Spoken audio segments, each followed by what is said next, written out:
I was out one night clubbing, and a guy I knew was out too.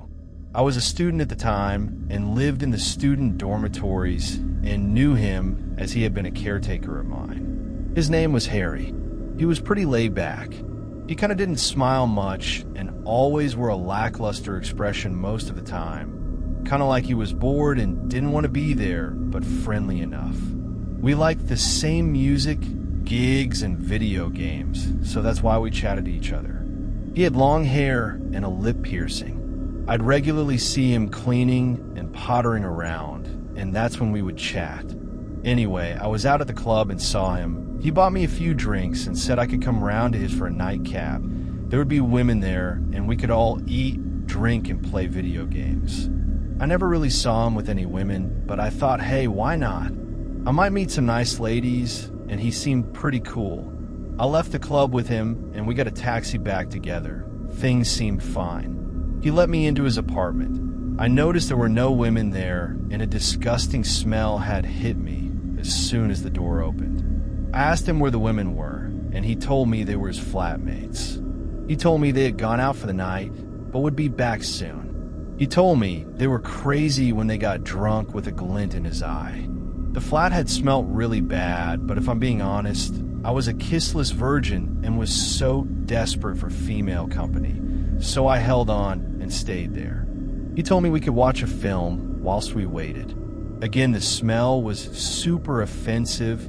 It was making my stomach churn, so I decided to breathe through my mouth. I sat down and said yes to the drink, just to be polite. He asked me if I had heard of the film Inside. I told him no.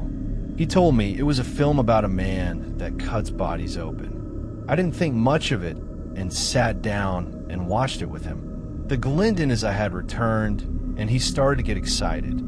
His face had lit up. It was so different from the bored and lackluster expression he would normally have when I would talk to him. He told me he watches this film every day. I kind of didn't really know what to say, and again, didn't really think much of it. I mean, a lot of people like horror, right? His face continued to light up and glow as we watched the horror movie. It showed a woman being sliced open and the man tearing the skin off in a crazed way. I noticed Harry getting more and more excited whilst watching it. He looked at me with vigor and asked me if I wanted a drink. I said yes out of politeness. I didn't really want one though, because the smell was super bad. Like super bad. Still, I took a sip to be polite. I noticed myself drifting off a little after a while. Did he put something in my drink? And still no sign of the ladies. Harry had went off to the toilet, so I decided to walk around his apartment to see what was there whilst he was busy. There was what appeared to be a spare room nearby, with a creaking sound coming nearby. Did Harry have pets? I crept in, and the next thing I could only do was freeze. There was a decapitated head in a bucket. My body couldn't move as I looked at the head, lying in murky water, looking right back at me. Its face contorted in discomfort.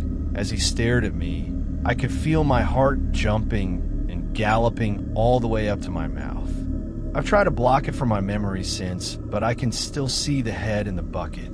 It was a man. The color had drained from his skin. His eyes were open. Facial expression was a tiring and draining one. It looked as though he was so tired and drained. The rough, jagged cuts around his neck looked like his head had been chopped off with something blunt like a kitchen knife.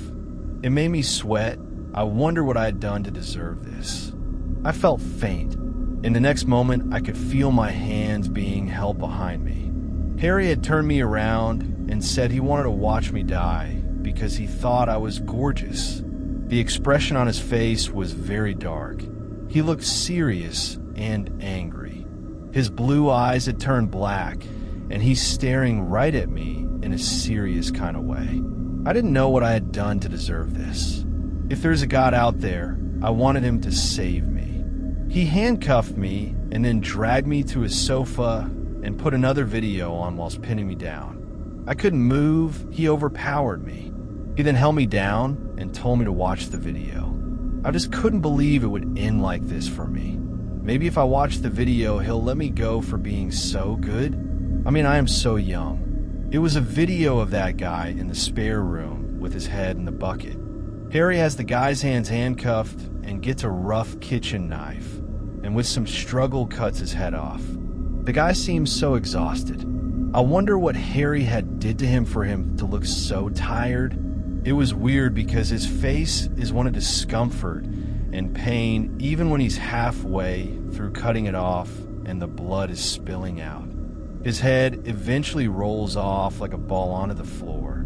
His face is expressionless. Patches of blood smear over the floor. The video then cuts out. Harry looks down at me and says, "I'm going to that to you," with a patronizing smile on his face. He spoke down to me like I was a child. I'd never see him talking this way before. He was the quiet emo guy that empties and cleans the toilets around campus. He had a very proud and smug look on his face at this point. He then gets off me and gives me some space as he started fiddling with the remote control.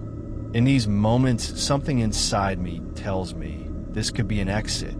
Another voice tells me he will enjoy it if he sees me struggle. With all my strength, I push him off and run for the door. I fiddle to get the latch of the door open, and it seems like forever. I can feel Harry behind me trying to pull me off. He's saying, "You will never get away with anger." Is he right? Will I not be able to get away? Is it worth trying, or shall I just let him get his way and give up? He's a lot more stronger than me.